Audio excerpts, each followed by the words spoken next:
KWMP 25 Maret 2022 dengan tema Mengikuti Jejaknya. Diambil dari Nats Alkitab, Kisah Para Rasul 7 ayat 55 sampai 60. Demikian firman Tuhan. Tetapi Stefanus yang penuh dengan Roh Kudus menatap ke langit, lalu melihat kemuliaan Allah dan Yesus berdiri di sebelah kanan Allah.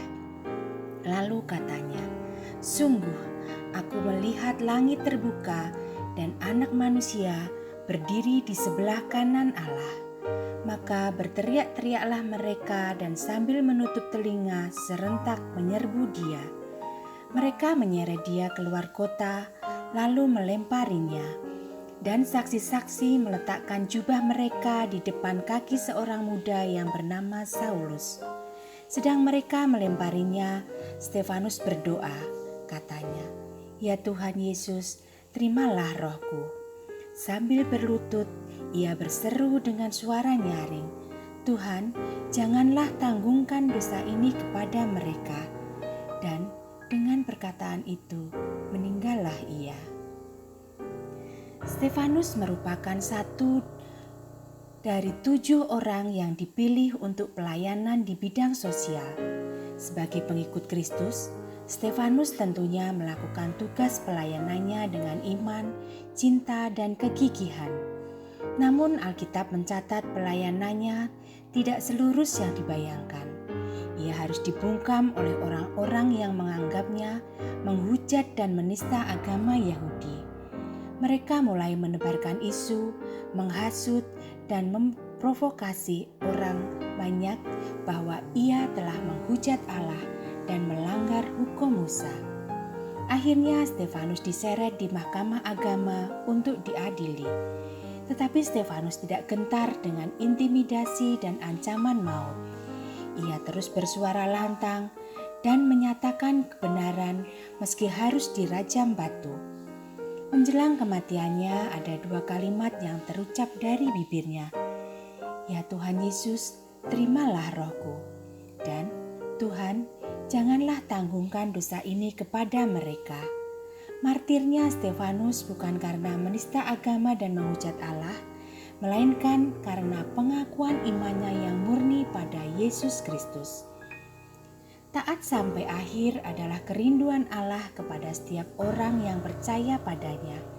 Namun, ada kalanya manusia mengabaikan ketaatan kepada Allah saat mereka diperhadapkan pada tantangan atau konsekuensi yang berat.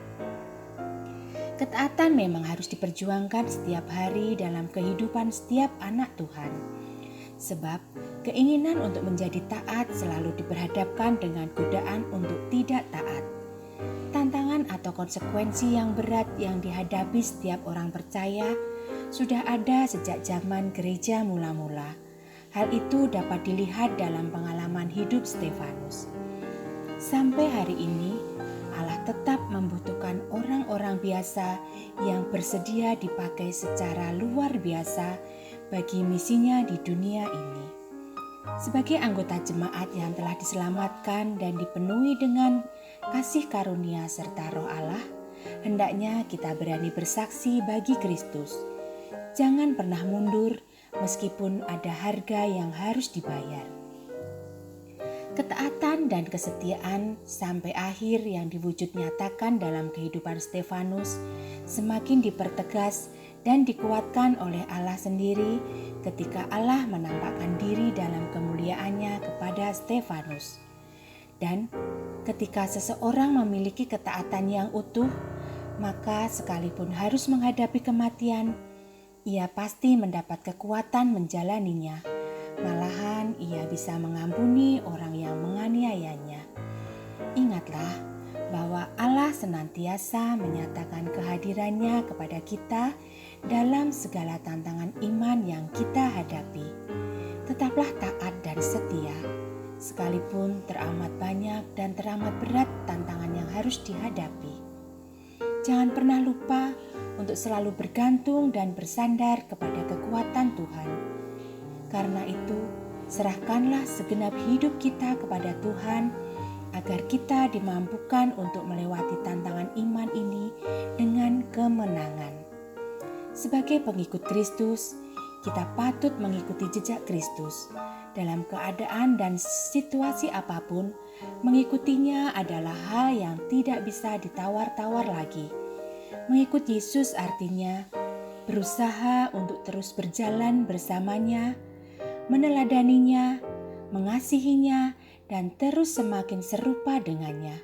Selamat menghayati jejak Kristus di masa Prapaskah dan yang pasti selamat berjalan bersamanya. Mari kita berdoa.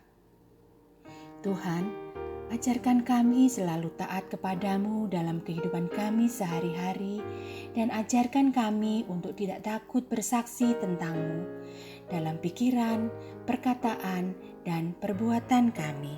Amin.